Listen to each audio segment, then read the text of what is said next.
On Friday, August 31st, join the Friends of Sign Hill Inc. on the boat ride, Denims and White, aboard the Golden Sunshine from Sheepshead Bay, Brooklyn Pier number 9. Boarding time 6 p.m. Departure 7 p.m. sharp. Tickets at $40 available from any member of Friends of Sign Hill Inc. Music by DJ Super Eyes, D1 Entertainment and DJ Laga. It's the boat ride, Denims and White. For more information, call 917-560-0432, 347-262-8014, or 646-248-3995. For Denims and White, you don't want to miss it.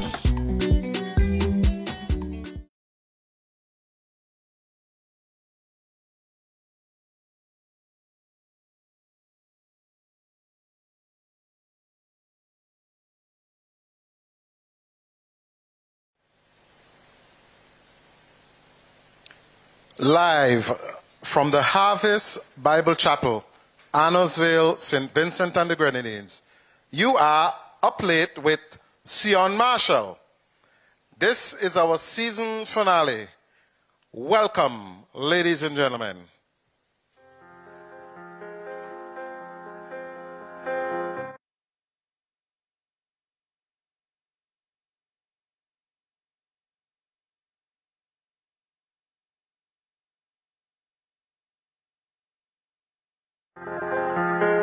Up against my chest, I can feel my heartbeat, the warmth of your grace.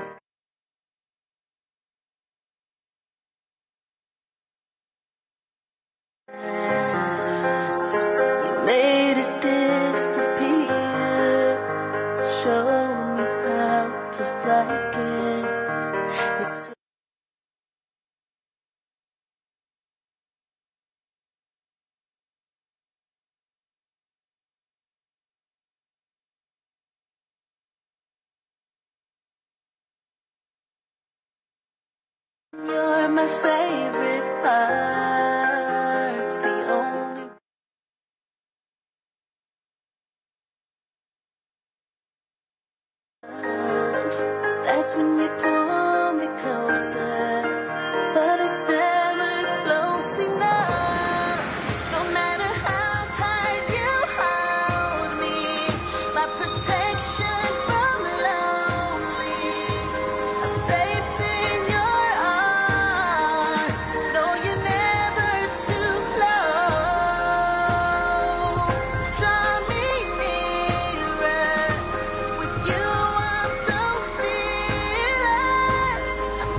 And now, your host, Sean Marshall.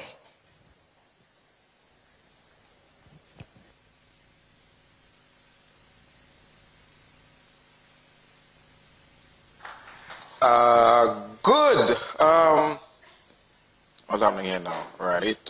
Right. Good night and welcome. Welcome to the season finale of Up Late with Sean Marshall. Thank you so much for tuning in. Thank you so much for showing up. We're really, really happy to have you. Ladies and gentlemen, please give a round of applause for that dance routine that just happened a while ago. It was fantastic. And we did something different tonight because it's you know, we're trying to go with a bang, all right? Now, I am sitting there watching the dance routine and thinking, Lord, I hope he don't drop people, children. But the fantastic job, really. Kudos to you. I thought of doing some dancing when I was younger, but let's not get into that. All right. So again, welcome to tonight's final episode of this season Up Late with Sean Marshall. It has been a phenomenal ride. We believe it's been 15 episodes. What started as an idea is now blossoming into a must-see almost. And people stay up every single Thursday night, even when they're sleepy, to be a part of our show. And I'm really, really happy, and I'm really, really thankful, and I'm really, really proud of what we've been able to achieve so far. Tonight's episode, we are going to take a look at a very significant issue that is really dear to me, and something that I was prompted to do based on my own experience. So tonight, we have three special guests. There was supposed to be a fourth, but he was unable to be here, and he really apologized. But he said, you know what, Mr. Marshall, next season I would definitely be on your show. But tonight we are going to look at second chances. There's no secret that a few months ago, late last year, I had my own issue that saw allegations being leveled against me. Now, mind you, I've vehemently from the very beginning denied those allegations. But I came home, and it's as if, in my own opinion, from my own experience, I found that it wasn't only allegations, but I was convicted, I was incarcerated, I was guilty, I was everything. And with that came something that people don't pay a lot of attention to. It's called stigma. And so with that stigma came a lot of barriers. I remember last year I had applied to a regional institution for a job, or early this year. And I reached out to a friend of mine, a contact of mine at that institution. And, I was asking, what are the chances? I applied and so forth. And without asking me anything, period, the contact said to me, you know what, Sion, maybe you should start thinking of self-employment, because those allegations are very serious. And this organization wouldn't want to associate, or based on their unwritten policy, to associate with people with those type of allegations. And I thought, I thought to myself, they are only allegations, which I've denied. But here it is, a regional organization, without saying this publicly, is basically saying, don't even apply, because with those allegations, we're never going to hire you. Doesn't matter how qualified you are, how experienced you are. And even the fact that they are wrong, that doesn't matter. The allegations hanging over you, there's a stigma associated with those allegations. And so that's it. Up Late, as I said before, was born out of two things. One, my search for purpose, and two, my search for employment. But think about it this way. Sean Marshall, an educated individual, he has 2 master's degrees. He's experienced, he's done business, teaching, diplomacy, name it, he's done it. But with allegations comes death sentence. He, however, with support from friends, family, and loved ones, was able to buckle down, find strength, along with their support, and create this avenue. So it got me to thinking, what happens if this is the difficulty I am facing and allegations only? What happens to people who've been actually convicted? Think of a young man, a young woman, 19 years old, gets in trouble with the law, goes to the court, is convicted, is sentenced to prison, spends 2, 3, 4 years of their lives in prison, comes out, he or she is 23, 24 years old, with a prison record. We're not talking allegations now, we're talking prison record. And as our guest who you'd see in a while said to me, Saint Vincent is small. The minute they start moving you around and you're seen on the back of that truck in the orange suit, you're done. What then happens when that young person comes out of prison at 24, 25 with no master's degree, no experience in business or in whatever, and they are refused a second chance? What then? Tonight, we hear the story of one such person. We also hear the information from the ministry that is charged with assisting these persons during and after their release. And we have a discussion with one of the institutions that's partnering with the ministry in providing support, training, life skills for individuals who are being rehabilitated into our society. Tonight, we talk rehabilitation and reintegration here on Uplate with Sean Marshall. Don't go away, because when we come back, we talk with Mr. Barry Mascoll. We'll be right back.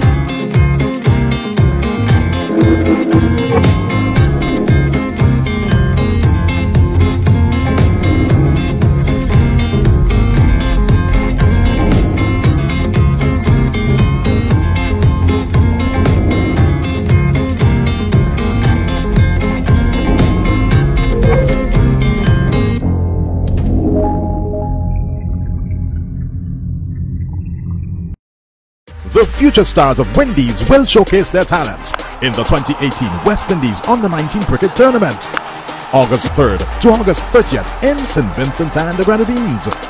Matches will be played at the Park Hill playing field, the main Arnesville playing field, the Sign Hill playing field, and the Cumberland playing field.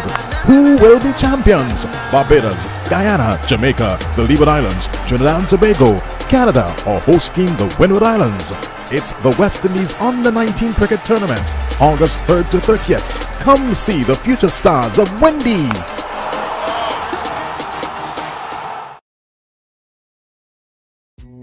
On Friday, August 31st, join the Friends of Saint Vincent Inc. on the boat ride, Denims and White, aboard the Golden Sunshine from Sheepshead Bay, Brooklyn Pier number 9. Boarding time 6 p.m. Departure 7 p.m. sharp. Tickets at $40 available from any member of Friends of Saint Vincent Inc. Music by DJ Super Eyes, D1 Entertainment, and DJ Laga. It's the boat ride, Denims and White.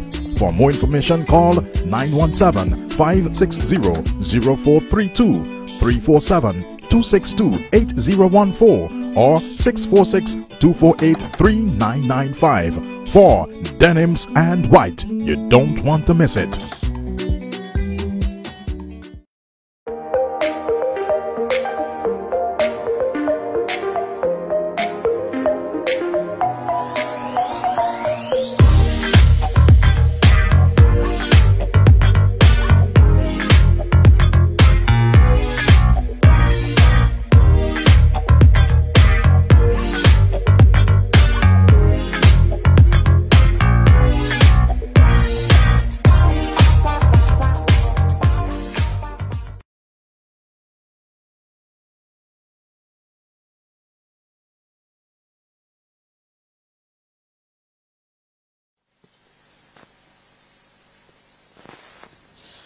And welcome back.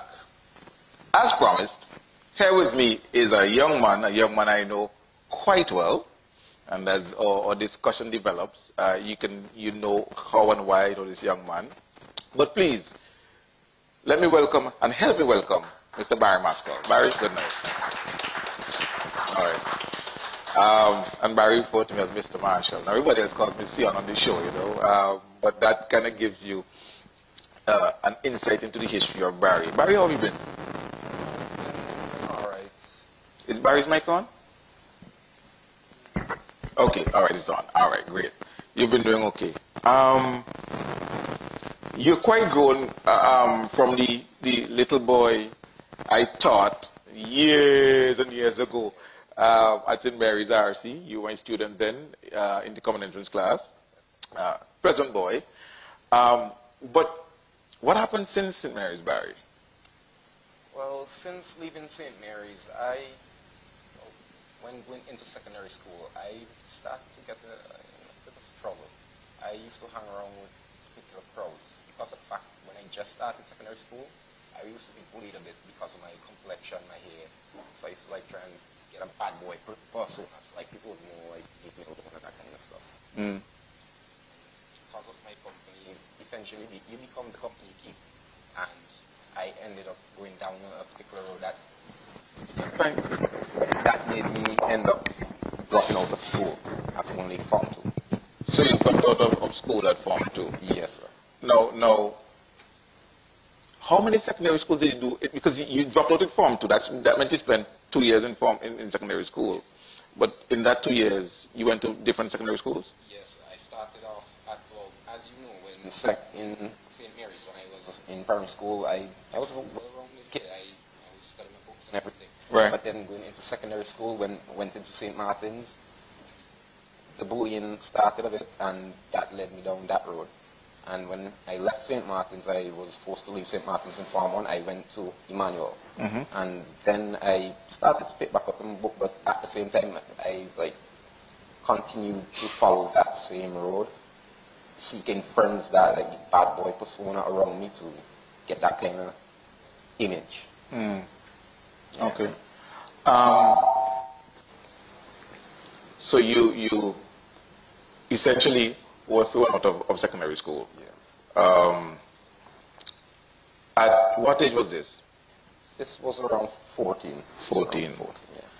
What exactly was there for you to do as a 14-year-old out of school? Well, there are not much opportunities because of the fact that my father was a very hard-working man. He was a good provider. He had to spend thousands of dollars to help me go to computer classes, get certificates and these things. But eventually, I ended up in a little problem later on in life. My house burnt down, so I lost all of these things. Mm. Yeah. All right. So later on in life, Barry, you got in some trouble with the law, Yeah. which led to you going to prison. Yeah, being incarcerated. Being incarcerated. How long did you spend in prison? I spent 6 months in prison. 6 months. And then you released. But what was it like in prison? What programs were you exposed to in prison that were geared to helping you develop in certain skills and so forth to as it were prepare you for coming back out into the world? Okay, well, the prison does have some programs going on, but I don't know, it could do better. Getting straight to the point, it could do better. Okay. There was only a grass plotting program, and I understand that in Belize they had the culinary arts, a small culinary arts program going on. And the thing is, it's like a very small percentage of the jail population really takes part in it. Okay. Did you take part in any of them? I tried to get into the grass plotting program, but at the time there was no available space, and all these things are problems. Okay. So in terms of a skill, acquiring a skill while you were there, you didn't acquire a skill? I would not. 6 months? I would not say that. No. Okay. What about counseling programs? This is something that even in prison, I was actually asked to take part in a public speaking program. Yeah, and this is one of the things that I brought up. I mean, some of the people that come to jail, right? They might be mentally challenged in some ways. They might have slight disabilities, or just the fact that they have an addiction or something. They need serious counseling. A lot of people come into jail with, like, all right, alcohol addiction, marijuana addiction, call it addiction.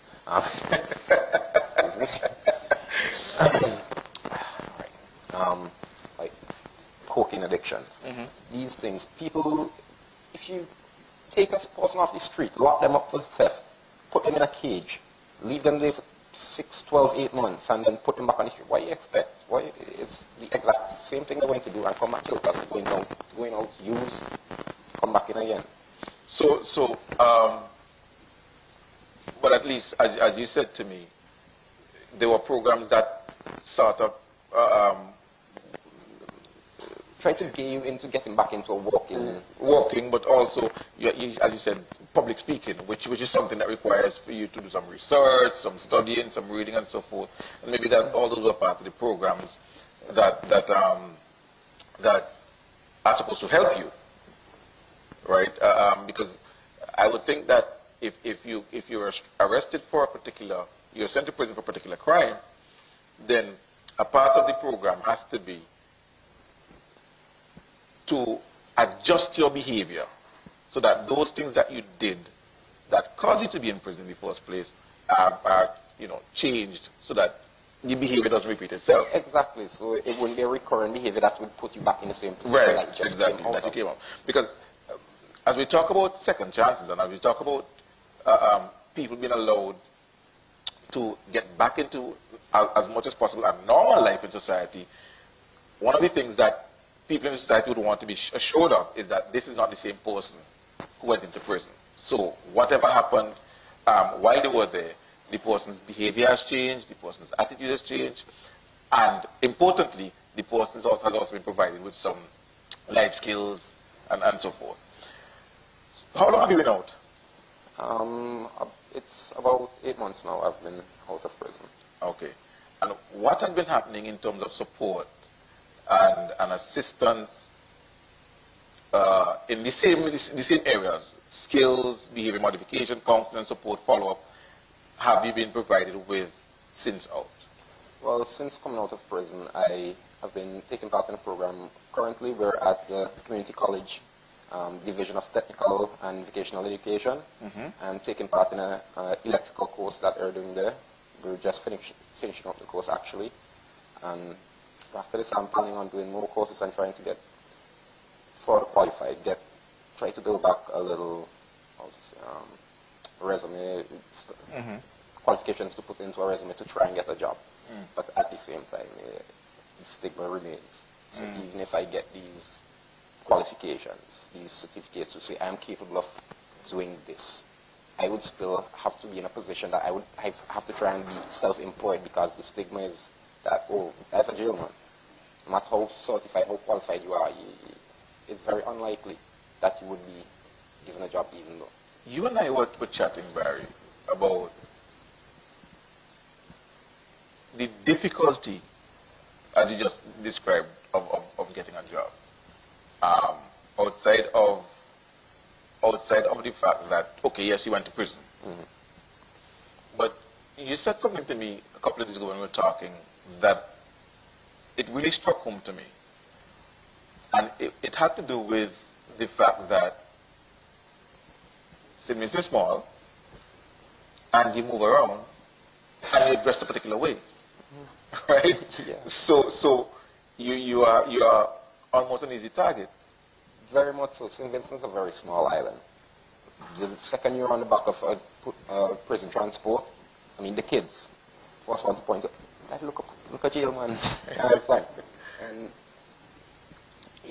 everyone would know you're ex-convict by the time you reach out. Everyone would know. Even if you go and apply for a job somewhere, someone would be able to point out to the boss man, "Yo," and the boss man would already know this, but they would just try and emphasize, like, "Yo, Mr. been in jail and you sure you are hire them kind of people, you are them kind of people in your business." Like, and this is without any care of knowing what programs you've been in, what help you've gotten, what behavior modification program you've done, the significance of your crime.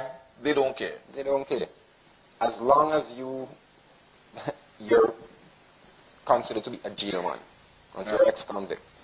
Basically, you're a thief, you're a murderer, you're a rapist. Any kind of crime, you're just a criminal. That is point blank. They don't care what it is. I was charged for destruction of property, right? You know, I also had a little altercation. It turned into a physical altercation. A window got broke. I was forced to pay for the window, and I had no way of paying for the window. I couldn't afford it. So I ended up in jail. But when I come back out now, it's like, boys, you're a criminal. I thief or I kill or I rape or something. Like, nobody cares what you did to get there. All they know, you're... And so we are at a situation where, because you broke a window, no, and I'm not talking about the legal aspects of it, because it's wrong. There are laws, you broke the law. And so you were punished for breaking the law. But you broke a window. And so for the rest of your life, you're scarred, you're a jail man, and the chance of being reintegrated, of getting a second chance, are slim to nil, simply because of that. Yes, basically. What would you like to say to anyone watching this program now who may have that attitude that, boss, he went to jail, he's a jail man, me or he wronged me? What would you say to such a person? Well, first of all, I would like them to go a little bit more in depth. Don't just stop at, oh, he went to jail, and rest down the person. Try and go a little bit deeper. Why did this person go to jail? What was the circumstances surrounding it? Speak to the person, call the person, and speak to them face to face. So you would have a better understanding of what kind of person the person is. Because I don't think that I'm really like a violent person. I'm not the kind of person I would talk to and consider, oh, he's a criminal. Just as he talks, just look at his behavior. I don't find that I'm that kind of person. But if I carry a resume, and they need a police record, all right then, he has a jail record. It's like, that's it, like, that's the end of it. But what I would like to tell them is, please be a little bit more open-minded. Try and get a little bit deeper. Don't just stop at the fact that the person was incarcerated. They need to give a second chance. Because a lot of us come out and we really put an effort into reintegrating ourselves back into society. And unless society gives us that chance, we're on a hard road.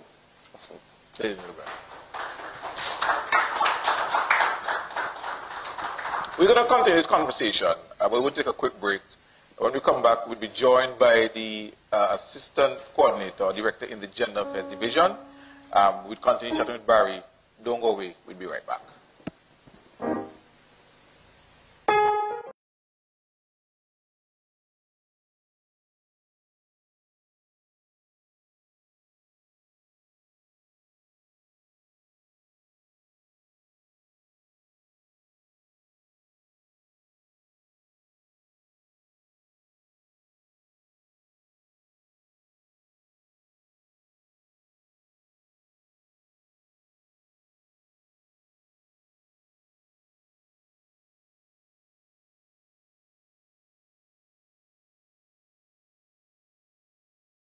The future stars of Wendy's will showcase their talents in the 2018 West Indies Under-19 Cricket Tournament.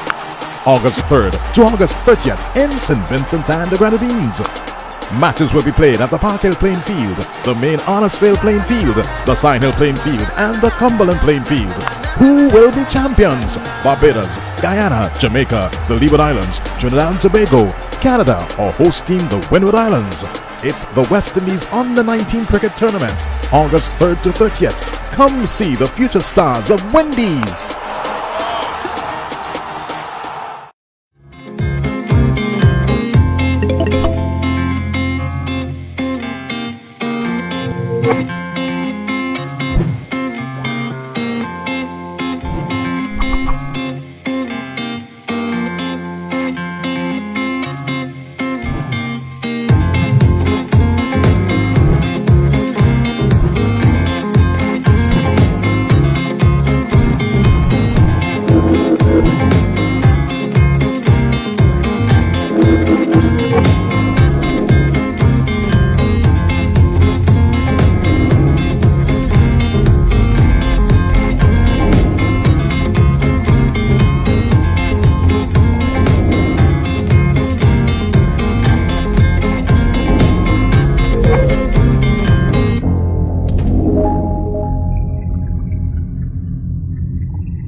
On Friday, August 31st, join the Friends of Saint Vincent Inc. on the boat ride, Denims and White, aboard the Golden Sunshine from Sheepshead Bay, Brooklyn Pier number 9. Boarding time 6 p.m. Departure 7 p.m. sharp. Tickets at $40 available from any member of Friends of Saint Vincent Inc. Music by DJ Super Eyes, D1 Entertainment, and DJ Laga. It's the boat ride, Denims and White.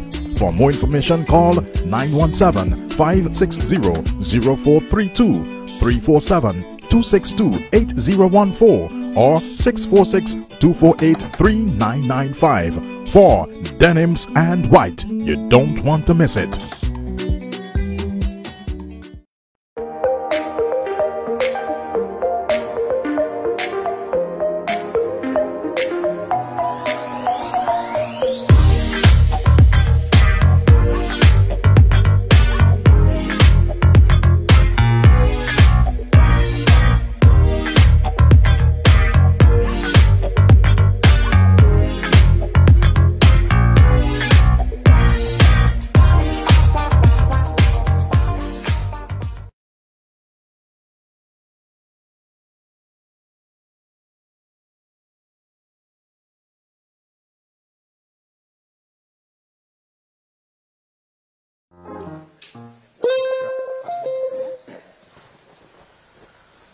And welcome back.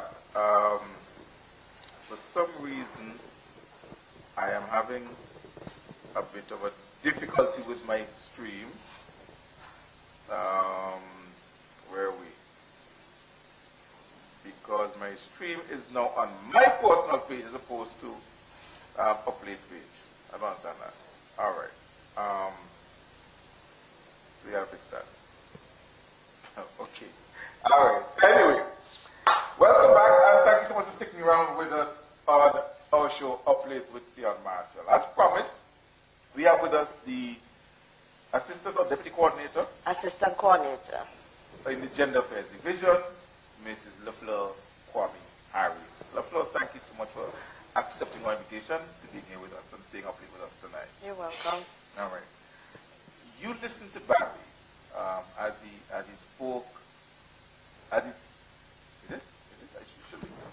Okay, yeah. Bunch of bloopers tonight. 1, 2, okay. Oh my Lord. Anyway, you listened to Barry as he expressed himself regarding opportunities available to him as someone who went to prison.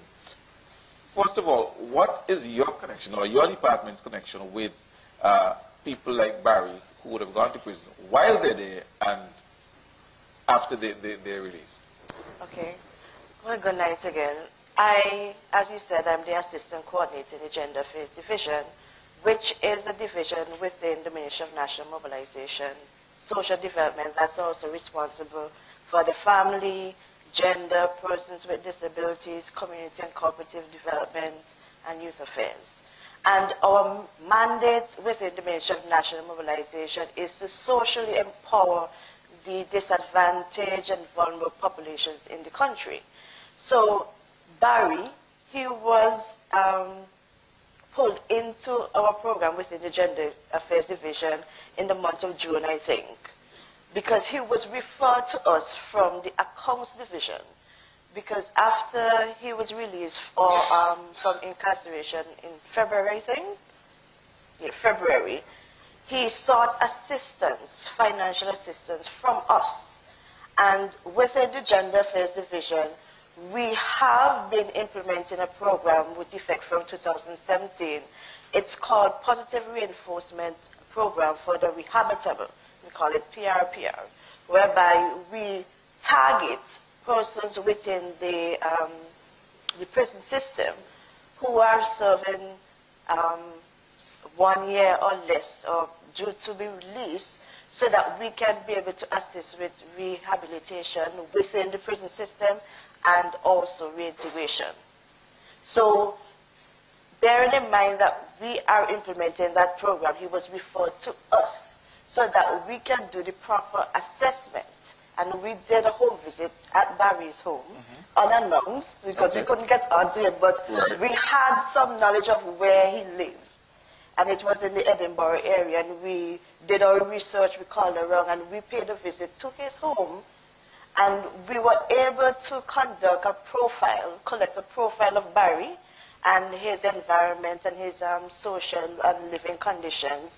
And we were able to collect some demographics and so forth, and a bit of information about what led him within the prison system, and also what skill sets he possessed prior to, within the prison system, so that we can be able to say what sort of intervention we can be able to provide to Barry right now, so that he can be able to gain income security. Okay. And it's interesting listening to you and Barry and stating that, you know, being a part of, being within the prison system, he's facing discrimination and stigma and so forth, and he's unable to be gainfully employed. Right. What we are saying is that you don't need to be employed by someone, as Sian said. Right. After his incident, he had to seek something being self-employed. So you use whatever skill set you have currently and build on it. All you need is the support, and that's what we are working on with you, Barry. The challenge, though, and I hear that, the challenge, though, is the skill set that Barry has, or he's working on now, as an electrician, requires people hiring him, which is slightly different than what I'm doing, because I have a talk show. Although I still ask people to stay up late with me, and they do, thank you very much. So that you empower him with these skills, and then someone hires him. Person goes to work or something, you know, he's doing some work on the house, person goes to work or what have you. And while the person is there, or a neighbor comes over after work and everybody gone and say, the guy who was working on the house, you know, neighbor in jail? Barry comes back tomorrow and is told, boss, pack up your tools, you know, because no questions asked. Nothing. Just that. One neighbor comes over, says he was in prison, that's it. End of employment. That is the reality. So that even though we are empowering them to be self-employed, we still need to reach out and sensitize the general public of that fact, that these individuals who are now coming to you, who do have a record, a criminal record, we are working with them, we've empowered them, and we are continuing to support them to ensure that they become positive and normal members of society. You know what I mean? And I think that is where to me, the issue is the need for sensitization and the need for people who are in the community, in the society, to understand that. Yeah. I agree with you. As I mentioned, the PRPR program, this was in the pipeline since 2015, and we launched it in 2017 with 25 persons.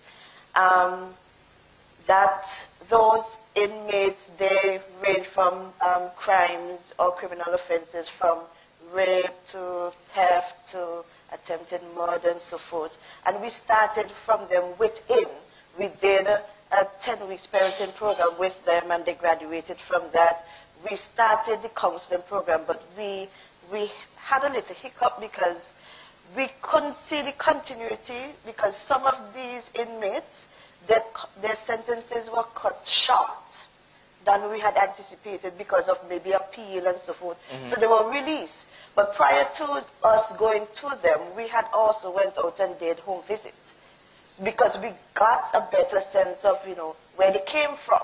Okay. So we would know upon release, they may not be able to go back into that same community, either because of their living condition or based on the crime that may have been committed within that community and may be unsafe for them to go back there. And apart from the parenting, that's just one aspect. We also have other social empowerment or therapeutic programs that we are going to be implemented within the PRPR program. So we have the parenting, we have therapeutic programs, we have skills training, we have social protection, which is the financial or social assistance or cash transfer that we provide to them. Okay. So it's a holistic program. It's not only based on their skills and for them to get employment, because if they're not mentally prepared to be rehabilitated and reintegrated, they would be repeat offenders. And that's what we're trying to prevent. Absolutely, absolutely. You mentioned that Barry is a part of, he applied for the cash assistance. He did. He came seeking assistance. Okay. He came seeking assistance, and because all the divisions know what we are doing within Gender Affairs Division or within the Ministry of National Mobilization, the Accounts Division, the Senior Assistant Secretary saw it best to refer him to us so that we can be able to intervene comprehensively, because it does not make sense providing cash. Right. Because it would not solve the problem. Right. So we look into his past and see how we can be able to guide him into the future. All right. And Barry, that partnership that started with the ministry, how has that been going for you? Well, personally, I don't know where I would have been right now without that. It's a needed help, trust me. Without getting this little bit of this training course, for example, even though I might have to be employed by someone, right, it still gives me a little bit of an edge over what I had before what I had just been coming out of prison and trying to reintegrate back into society, and doing it by myself without any support. I mean, that is ridiculously hard. I mean, trust me, it's not easy at all. So I really appreciate what they're doing, and I hope it's just like the first couple steps in what they're going to accomplish. I would like to see this go a lot further. It's something that's really needed. So you feel yourself more comfortable now going out there and as either as an electrician or someone to seek employment, having now been a part of this continuing program? Yes, somewhat. Yes, and even as an individual, like, certain socials, because you need to know how to explain to people sometimes, like, the reasons why you are there, and let them understand that not everyone that comes out today is, like, jail man. Technically jail man, yeah, but not mentally. Okay. Yeah, so. Okay, all right. Ladies and gentlemen, Barry, Mrs. Lafleur Quammie Harry, please, round of applause. Listen, this is just getting started. We're going to take a break right now. And when we come back, we continue discussion. We would introduce to you a partner that, or an institution that's partnering with the Gender Affairs Division, providing training of life skills and so forth for not just people who would have been incarcerated or were incarcerated, but people generally. And I think the fact that these individuals, as well as, or let me put it differently, the fact that they are all put together in one class, I think goes a long way. It's like, I remember when I used to be a teacher, you used to have A and B and C, you know, so the bright ones in Junior 1A, and then the mediocre ones in Junior 1B, and then those who have no hope, they're in Junior 1C. And I think what happened was, after a while, the ministry decided, you know, let's get away with the streaming, you know, and just mix everybody up, because people learn from their peers as well. And I think that also helped to remove the stigma, because you knew which one was the bright class and which class was the dunce class. If you're in Junior 1A, you're in the bright class. If you're in Junior 1B or Junior 1C, you're in the dunce class. If you're in Junior 1, if you're in the stream, Lord have mercy. You know? So I believe that the fact that there is a training program and the ministry has partnered with this institution and have been able to allow people who have a criminal record or are released from prison to be a part of that program with people who do not. I think if you go down there, you will be able to go, that one is a record and that one doesn't, because they're just all in a classroom together as people ordinary, just getting along, you know, as friends. So when we come back, we chat we invite Mr. Osborne Bowens. He's the Dean of the Technical Educational, the Division of Technical Education, yes. Thank you very much, Barry. It's a great boy, I don't know to Barry. The Division of Technical Vocational Education at the Saint Vincent and Grenadines Community College. Do not go away. We would be right back.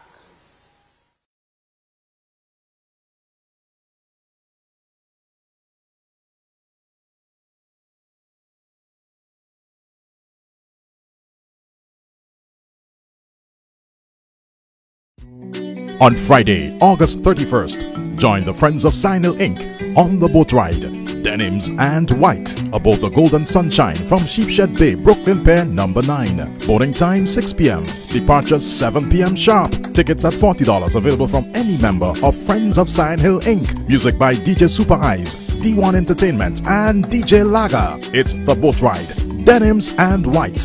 For more information, call 917-560-0432, 347-262-8014, or 646-248-3995. For Denims and White, you don't want to miss it.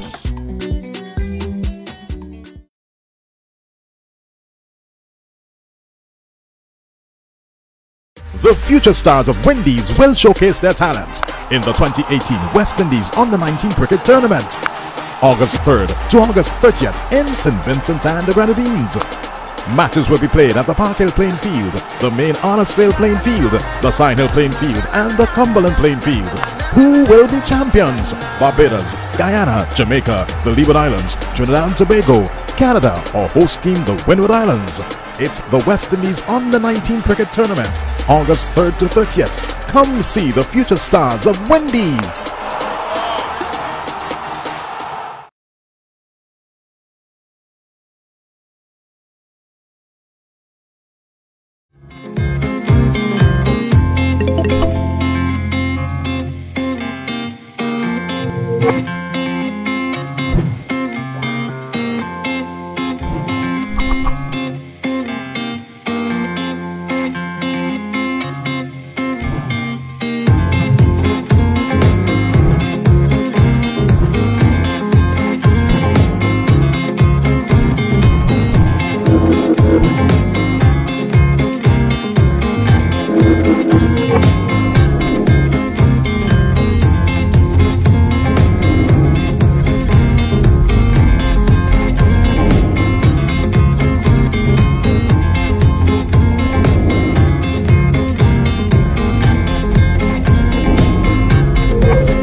And welcome back.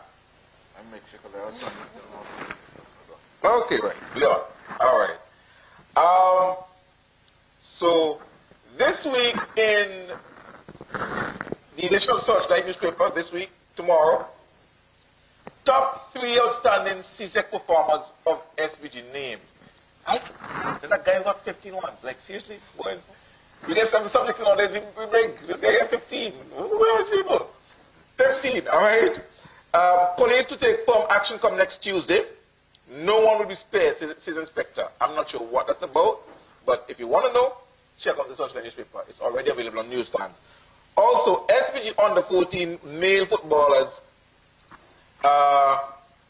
take CFP challenge title. So the under 14 guys doing better than the big guys. But that's good. All right. All this and more in this week's edition of the Searchlight newspaper. Journalism you can trust. Check them out on newsstands.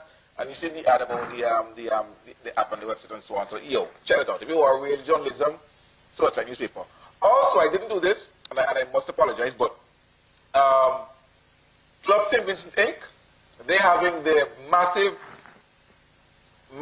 cultural expo next week, Saturday, at Friends of Crown Heights, 671 Prospect Place.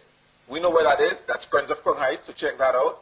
And it promises to be a fantastic family event, an event for the entire family. Bring your family, bring the children, spend the entire day. You don't need to cook next week Saturday, because you can go there and get food, authentic Vincentian food, and snacks. So if your children don't want food, pilaf and roti and them things, they can get the lighter side, sandwiches and so forth, but all authentic Vincentian food. Vincentian craft, Vincentian clothing from Vincentian designers. I spoke with Warner 2 days ago, and Warner was telling me that lots of products coming up from Saint Vincent and the Grenadines. So check that out. Your crafts, I go local. Right, so I wear local bangles and the bamboo chains and so on. Lots of those will be there. So just go out, check it out next week, not tomorrow, next week Saturday, Friends of Crown Heights.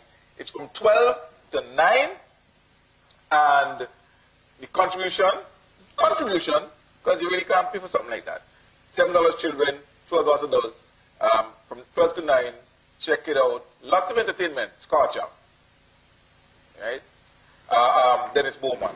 Saeed Panman. You have spoken word, you have poetry. Go check it out next week Saturday. Also, and this is for me and Bowens, because Bowens, next weekend, lots of football happening. The international football, Jamaica guys coming in to play. Yeah. And the Sunday, the big celebrity match in Chile. And guess what? I played. Oh, yeah, they call me every day I want to play. So you have celebrities like Luther, Rodney Small, all those big name guys. And so you come celebrity again? I just played. I just played. Wait, so any other team? I played. Yeah, the other team, but the celebrities was the others. So why is this only for you and Bowens? Because one of the things that separate the men from the women is sports. No. So you love sports? No. All right. That's not good there, but... All right, well, so next week, come on watch me up when I'm actually playing field. We'll run with you. All right. So we're back, and we have with us Osborne Bowens. Osborne, first of all, tell us a bit about what's going on at the technical divisional, the Division of Technical Education, generally speaking, before we get to the specifics of tonight's show. Okay, thank you very much, Mr. Marshall, for having me.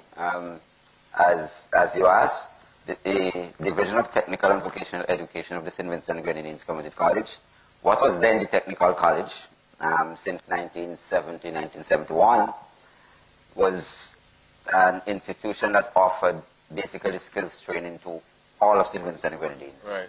Chances are somewhere around you near to you, you'll find a young man, a young lady that has passed through. I did. Right, so we have somebody that passed through the Technical College right here on my left. Quite a lot of young men, young women passed through Technical College then.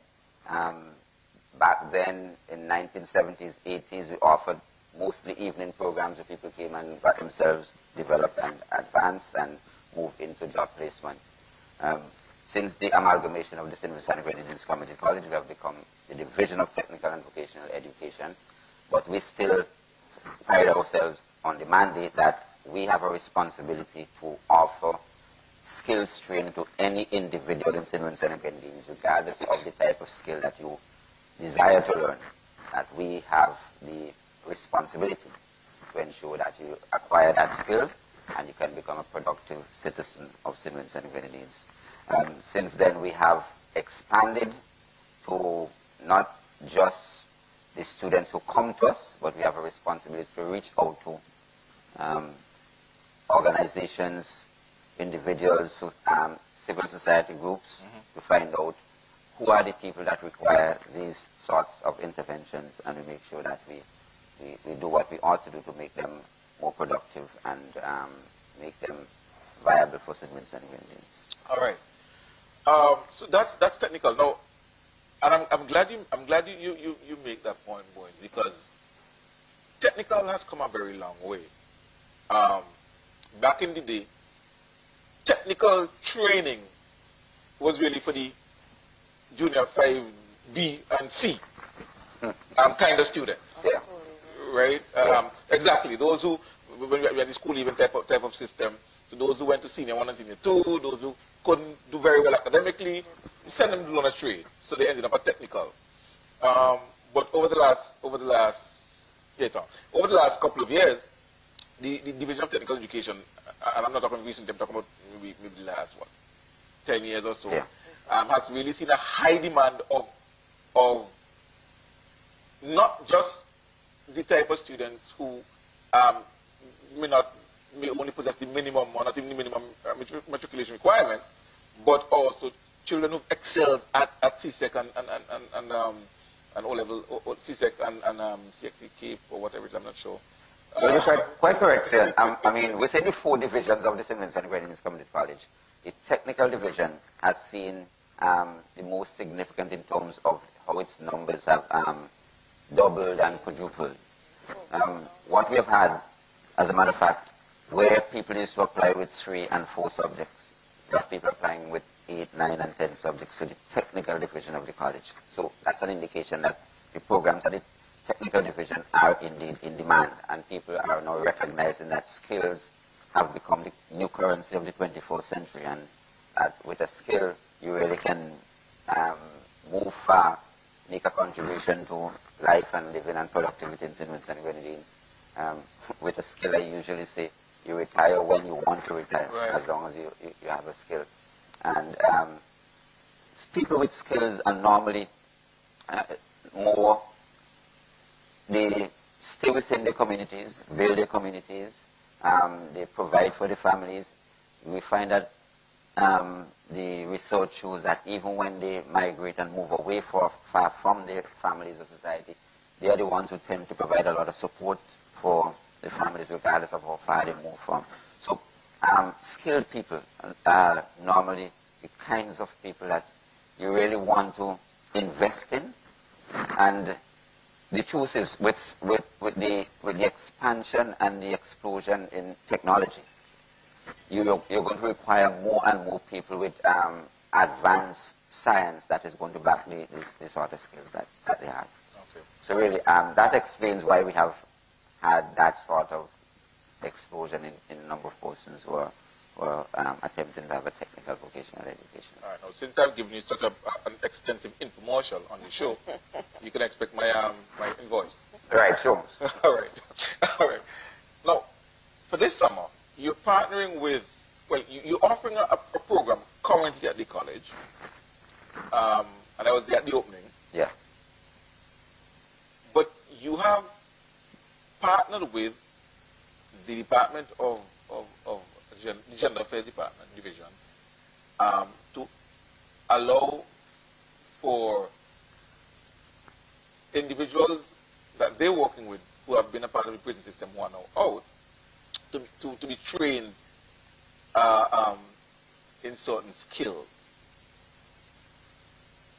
What led to that level of openness on your part to be so willing to partner with gender? Okay, so I want to first of all say that the program this year, 3rd year that we're actually running the program, right, it's sponsored this year by the Mustique Charitable Foundation, fully sponsored by the Mustique Charitable Foundation. Right. And where the trainees do not have to provide anything. The lunch, transportation, everything is provided for them. So that I want to say, because I really want to thank the most big charge of the foundation for the intervention. So that's two advertisements. All right. Well, that's two advertisements, so I hope my team members taking notes. All right. Right. In terms of who we're reaching out to, I want to go back to the point that we have a responsibility to the young people of Saint Vincent and Grenadines, wherever they are and whoever they are, to reach out to them and offer them some sort of engagement that they become productive citizens of Saint Vincent and Grenadines. Oh, you're either going to have in Saint Vincent and Grenadines people who are going to take from the system. It's either our welfare system is going to support you, or we're going to help you to support yourself. And we consider what we do to be part of helping you to support yourself. And I want to say this, that we advertise these programs just about the end of June, in the middle of what we call the hype of the carnival season. Right. And over 4 days of the programs being out there, we had over 380 applications for what were 80 spots to be filled. Okay. Now, that's an indication that the young people that are out there are indeed looking for something to do. That, to me, first of all, was an eye-opener in terms of these young people are not just sitting on the block and just waiting to be handed something. They're willing to find something to do. So this year, I thought of, instead of opening far and wide, let's look at places like Marion House, gender affairs, and the prisons. These groups, people that are normally having people come into their doors and asking for some sort of assistance. So we reach out to the Ministry of Mobilization, Gender Affairs, and they were quite willing to partner with us. And as a matter of fact, I thought that Gender Affairs alone provided some 200 and something names for the 80 spots that we had. So That's the Ministry of National Mobilization. Okay. All right. So we had Marion House and others and others and others. Right. But we had just over 200 names from the ministry. I thought that with that, we thought that we need to get very close to the ministry and not just help them in this particular instance, but going forward, a group of people that we work with, because we recognize that, as was said by Ms. Harry earlier on, it is not wise to have these people just handing something to them all the time, but the extent to which you can empower them with a skill. And as I indicated, skills, now the new currency of the 21st century. A young man that is empowered as an entry-level electrician, plumber, air condition technician, is somebody that in the future could really sustain himself, family, and make life and living within the society better. Okay. How have you found, because clearly you know that you have some people there who have a criminal record. Yes, I am aware that we have, as a matter of fact, I wasn't made aware originally, but I didn't make it my business to find out who they were. Okay.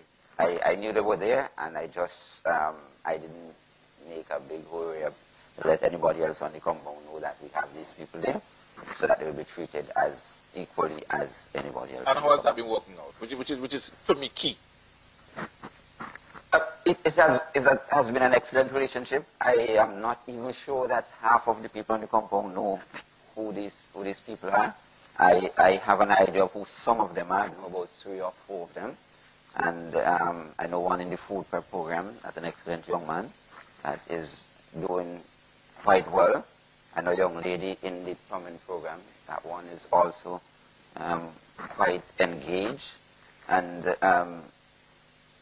it really pushes me to ask the question. I mean, how is it that we want to attempt to have these people and not attempt to give them the second chance, having had their quote-unquote punishment, and I sense that we're attempting to punish them a second time. Not just a second time, perpetually. Yeah, condemn them to a lifetime of punishment. Right. Which to my mind, I mean, an incarceration, first of all, is a recognition that you did something wrong. Right. You've been punished. Right. But that exactly. When that punishment is finished, I'm saying to you, I'm hoping that you learn from your experience. Now let us see how we can make it better. And I sense that as a society, I mean, Barry said something. Once you have been there, the road ahead is hard. The road ahead is not only hard, you know. It's an uphill and a perpetual uphill for these people once you have been considered to be a convict. And part of what we're doing, honestly, is trying to change this. And I hope that with the ministry, employees and everybody else, that we can change this mindset and allow these people to, having paid their debt, to really function normally within society. Mrs. Harry, you provide follow-up, at least with the students in the program. So you or at least your department, liaises with the technical to ensure that, you know, the persons that you put on show up on time, they're present, and so on and so forth. How have they been responding to that training so far? Because what, is this the 5th week now? Yeah, we're into the 5th week. Right. So 5 weeks, how have they been responding? Well, we have program officers within the Gender Affairs Division, and as I was telling Mr. Bowens, we have 2 categories of clients who are engaged at the technical college. Mm-hmm. They are the positive reinforcement program and also the single parents program. The single mothers, we have empowerment programs solely packaged for them also that includes skills training components. So the program officers will normally follow up on them because at the inception, when they join the program, the PR or the single parents, we develop or establish a social contract with them, with conditions, especially if monetary assistance is provided. Mm-hmm. If we give you these set of things, monies, for a period of time, you have to do such and such. Right. And failure to do so, we put the money on hold. But it doesn't mean that we would give up on them. We normally go and we would follow up and find out, you know, what issues they are encountering with.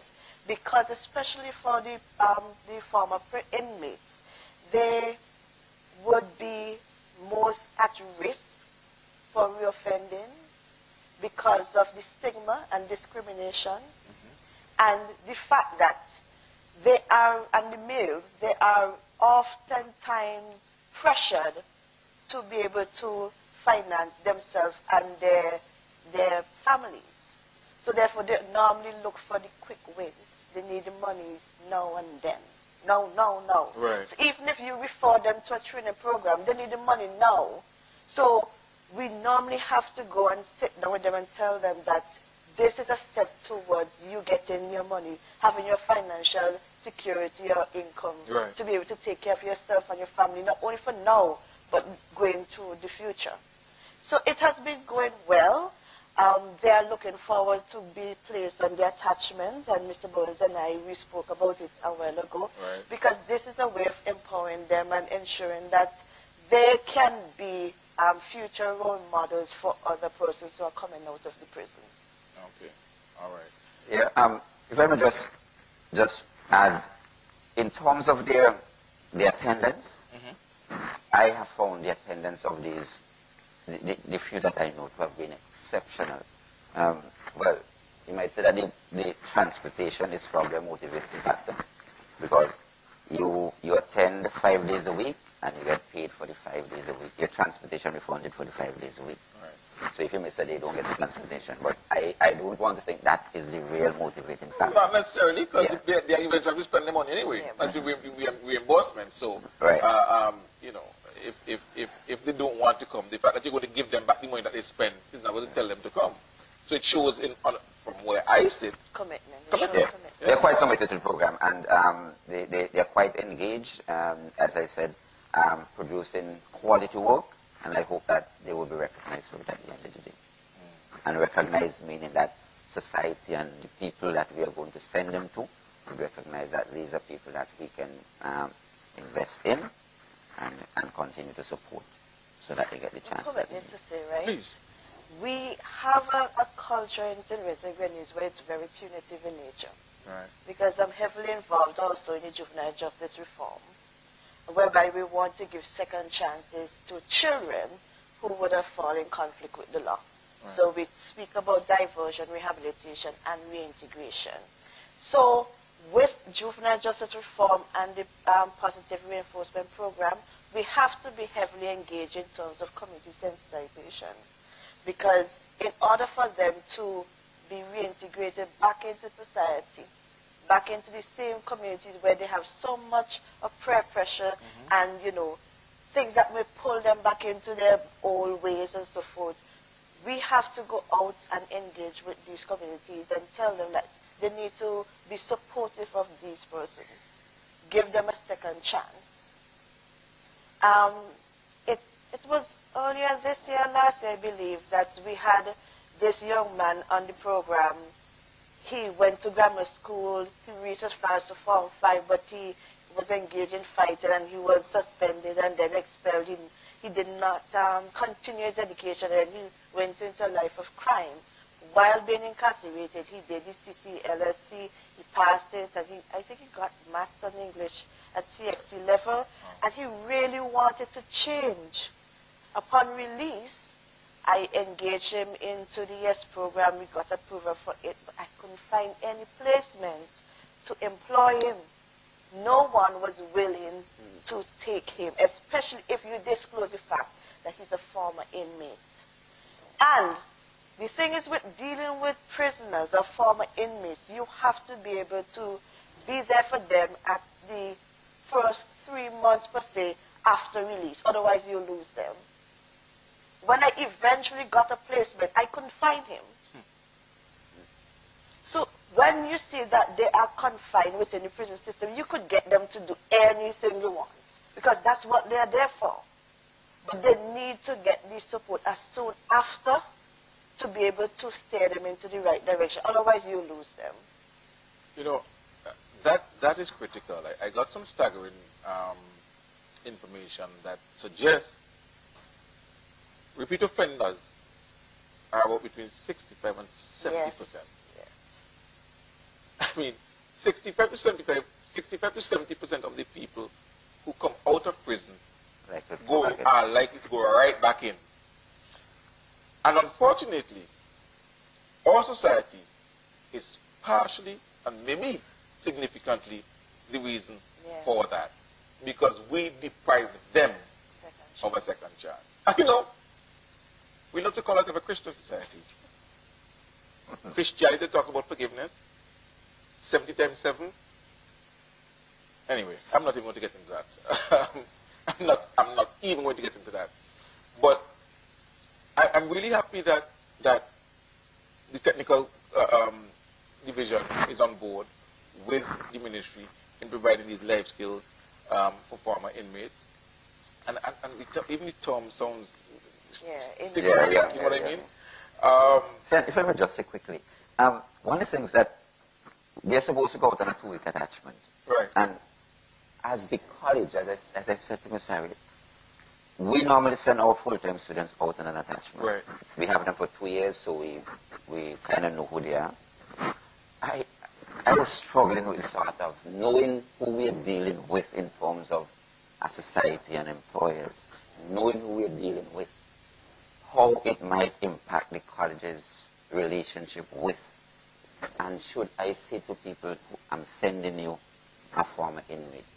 All that I struggled with to decide. Having trained a young man or young woman for 5 weeks and having seen their potential, do I risk sending them out there and somebody finds out later on that he or she is what he or she was, and then that impacts negatively on what we consider to have been our relationship with industry. That could lead towards discrimination on the part of the employer also. Because when you identify, and this is something the program officer and we sat down and said that maybe in the future we would not identify that they were former inmates. That would help with the decrease in the level of discrimination and stigma.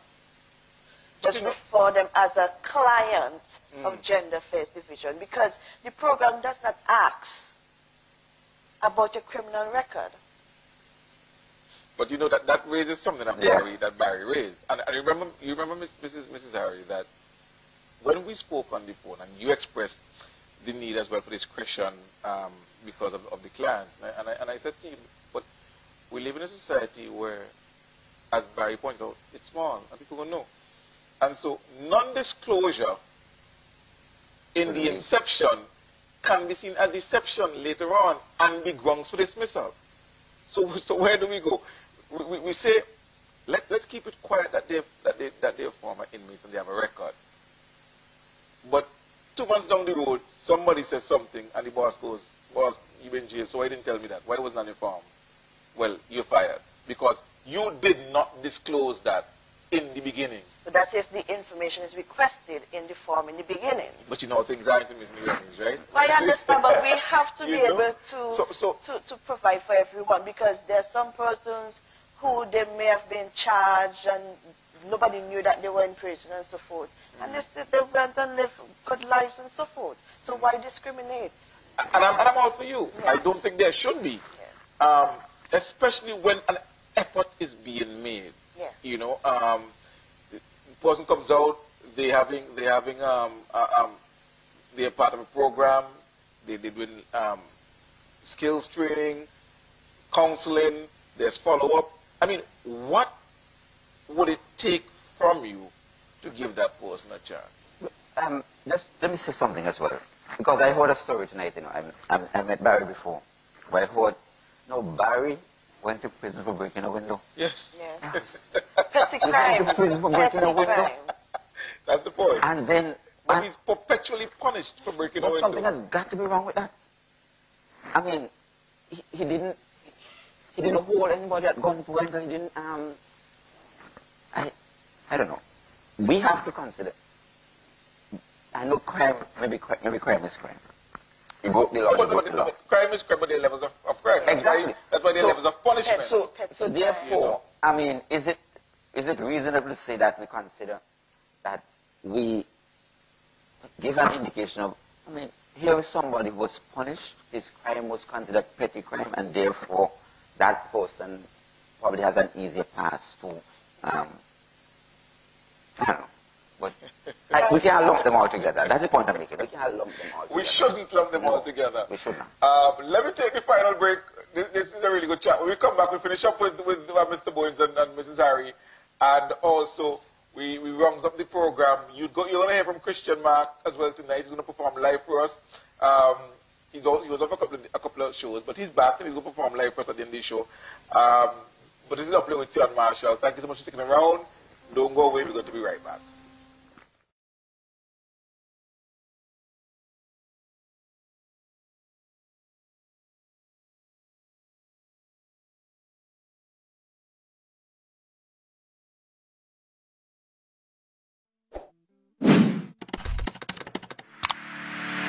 Searchlight Online, now stronger and better, and with more options for everyone. Download the free app and access the e-paper and breaking news. Check out our e-papers read aloud and translation features. Read our e-paper in different formats, even when you're offline. Access our online archive as far back as 2005. Only interested in viewing ads? Go directly to our print ad marketplace. Subscribers get exclusive access to a full-color midweek e-paper edition, in addition to the weekend edition. Affordable monthly, quarterly, biannual, and annual e-subscription plans. Book, submit, and pay for advertisements online. Go to www.searchlight.vc for more details. Searchlight, journalism you can trust. Now stronger, better, and with more options for everyone.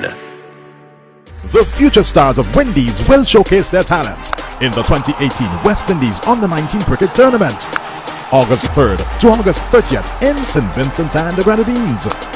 Matches will be played at the Park Hill playing field, the main Arnesville playing field, the Sign Hill playing field, and the Cumberland playing field. Who will be champions? Barbados, Guyana, Jamaica, the Leeward Islands, Trinidad and Tobago, Canada, or host team the Windward Islands. It's the West Indies Under-19 Cricket Tournament, August 3rd to 30th. Come see the future stars of Wendy's. On Friday, August 31st, Join the Friends of Signal Inc. on the boat ride. Denims and White aboard the Golden Sunshine from Sheepshead Bay, Brooklyn Pier number 9. Boarding time 6 p.m. Departure 7 p.m. sharp. Tickets at $40 available from any member of Friends of Sign Hill Inc. Music by DJ Super Eyes, D1 Entertainment and DJ Laga. It's the boat ride. Denims and White.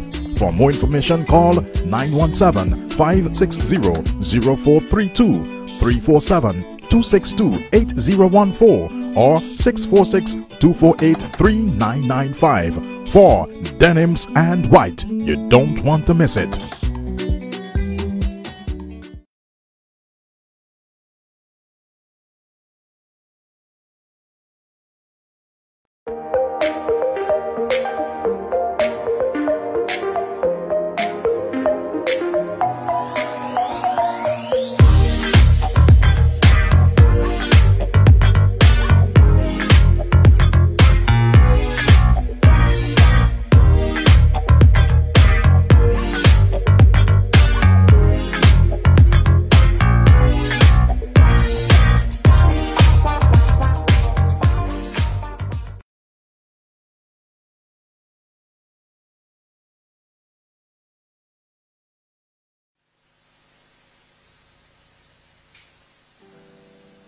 Welcome back to this final segment of our season finale, Up Late with Sion Marshall. Yes, season finale. Now, we will be back. We'll be back on air September 20th. All right, so that's our season 2 premiere, September 20th. Mark that on your calendar and look out for us. We finish up our chat with Mr. Bowens and Mrs. Quammie Harry about the discussion that we're having regarding the reintegration and rehabilitation of former offenders or ex-inmates into our society.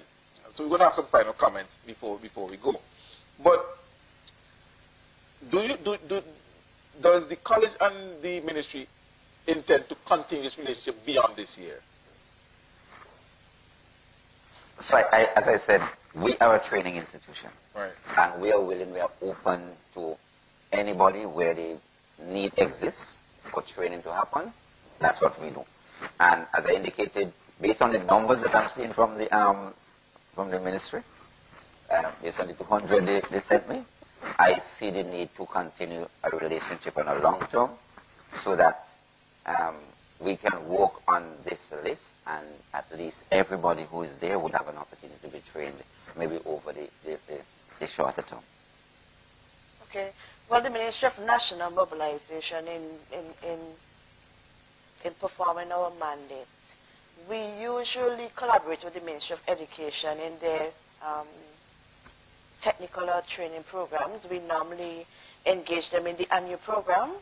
That's a CDB-funded program. We also referred our clients to the adult and continuing education programs so as to build the skill base of our clients. And this actually is the first time we've been collaborating with the technical division. And I hope that it can be continued from now on, and we be able to strengthen our partnership between the two divisions within different ministries. All right. Mrs. Quammie Harry, it was really a pleasure having you tonight. I really appreciate the fact that you came, you took your time, you're up late. We're really late with Sion Marshall, and I really appreciate that. You Ministry of National Mobilization, maybe I could call the minister and tell him to give you some time off so you can come a little late tomorrow morning because, you know, you're late. Mr. Bowens, thank you so much. Well, my green book. Mark and I have my green book, please. Please, round of applause for Mr. Bowens and Mrs. Lafleur Quammie Harry. Thank you. It's okay, you got the doctor now. All right, now let me do a few things, please, before I end. Where are we? So you have special prize for the guests tonight? For you. You have special prize, yeah. All right, now I'm going to have to say some thank yous as we close our season finale. We had some excellent partners without whom we wouldn't have been wouldn't have been possible for us to have this show. All right, and these people partnered with us in ways unimaginable, provide us with support, and in some cases their own financial resources were put into our show. So I'm going to tell you, Platinum Sound and Mr. Mark Richardson, big supporter. We thank him very much. Finishing and Furnishing, WHD Ultra with Steve Wallace, Ecofines, Budgemart, Tusty Water, Mr. Go Antonio, Friends of Crown Heights, Cutland Morgan, my brother Terrence Edwards, do you know what they've done for us? Mr. Osborne Bowens, and all of our guests for season 1. And I'm going to have to, and I'm not discriminating, but Richard Byron Cox was my first guest, and he flew his own passage. I didn't have to pay. He paid his own passage to fly from Germany to Saint Vincent to be my first guest on this program, and I would have to say thanks because that's a huge sacrifice. All right? Our advertising partners, Sourceline Newspaper, Friends of Sarnhill, the Saint Vincent Grenadines Cricket Association, Invest SVG, Club Saint Vincent Inc., Carib Dreams. We thank you so much for allowing us to partner with you and adding value to and legitimacy to our show. Our team, our camera crew, Spectrum and his crew, and you would see their names, but invaluable service to us.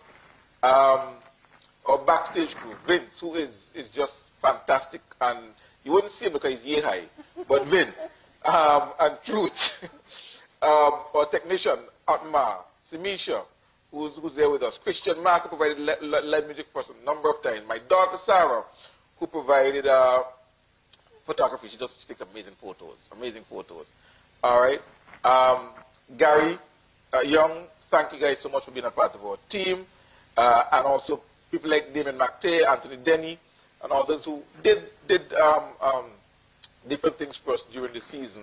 All of our guests, thank you for saying yes. All those who performed and they did it for free, thank you so much for being a part. Our viewers, our dedicated viewers, thank you all for making season 1 of Up Late with Sion Marshall possible. And at the bottom of the page, in big letters, Atma told me to put it, Peter Edward. So he's there at the bottom of the page. I just say thanks to Peter as well, who's everything. Yeah, I mean, he's manager, coordinator, everything on the show. Peter. You know, my family, they've been fantastic. They've supported me all the way. And I'm talking about all my family, my sisters, my brothers, my in-laws, everybody. And my brother-in-law is in the audience today. And conveniently for him, I'm close to him, so thank you so much for showing up. Harvest Bible Chapel, you've been our home for at least 3 episodes. Thank you so much for allowing us to use your facility. It's been fantastic. Russell Cinema, where we were as well. By the way, just inbox me 2 people and you'll get some free tickets to Best of Kevin Rodriguez. So just inbox me. Don't forget as well that next week Saturday is the Club Saint Vincent Inc. Annual Expo at the Friends of Crown Heights, 671 Prospect Place, from 12 to 9. Contribution, children, $7, adults, $12. And it's a function for the entire family. So you don't have to cook. Just bring the family, the children out, and there's all the food you could eat, all types of food. Snacks, crafts, everything is there. Entertainment package featuring Calypsonian Scorcher, Dennis Bowman. You have fan music from Saeed Bowman. You have spoken word, you have comedy, you have a bit of everything. All right, but the best part about it is the fact that you can go and get authentic Vincentian craft, authentic Vincentian food, authentic Vincentian fashion right there, all in one place, and nothing to break your pocket. So check out that expo next week at the Friends of Crown Heights. Now, I'm going to bring Christian on just now, but before I do so, final thoughts. When someone has paid a debt to society, they pay their debt. Now, we're humans, and I know sometimes we tend to dim people's lights so that ours could shine brighter. So you point at someone and emphasize their errors or mistakes because we think ours are unknown. People who have paid their debts to society, having gone to prison, deserve a second chance. Why not give it to them? We say we are a Christian society, and we believe in forgiveness. 70 times 7. Well, they don't even ask me to forgive them because in many instances they've not wronged you. They have wronged and they've been punished. Isn't that enough? These inmates who have gone to prison but are a part of a program because they themselves have recognized that they need help to be the best of who they are asking you of Vincentian Society to give them that chance. Let them show you the improvements they've been able to make with the support of the Gender Affairs Division, the Technical Division, their friends, and their families. Why deprive them of that? Think about it. We may be the reason why they go back to prison, why they become repeat offenders. So instead of pointing fingers at them, why not open your arms for them and give them that chance? I promise you, our society will be much better off as a result. Ladies and gentlemen, let's welcome to our stage tonight to perform for us, Christian Mark. Chairs, please.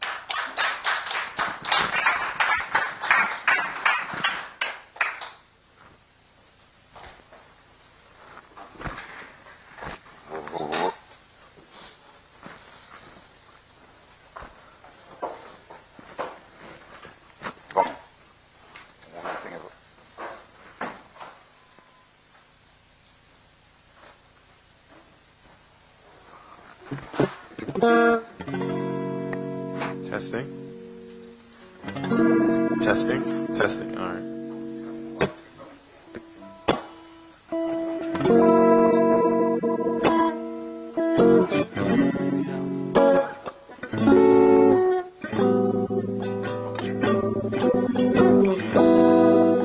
Said you were done making the same old mistake all again. I know it's no fun climbing and falling and starting again. My love, you're so done trying and trying to fix everyone. My love, don't you run. Don't you leave me here once again. Oh, your light, it shines so bright. Don't you leave from my side. No, not tonight.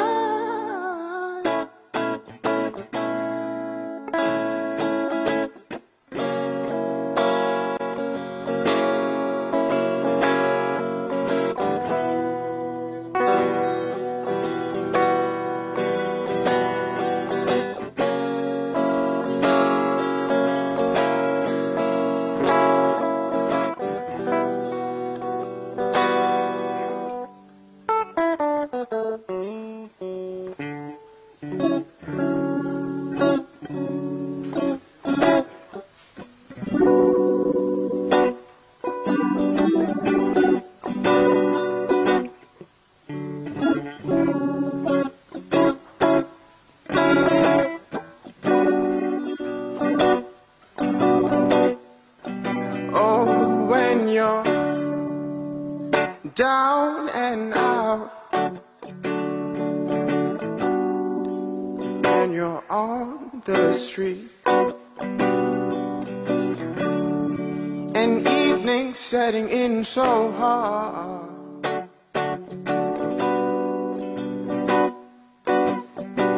I will comfort you. I will take your part.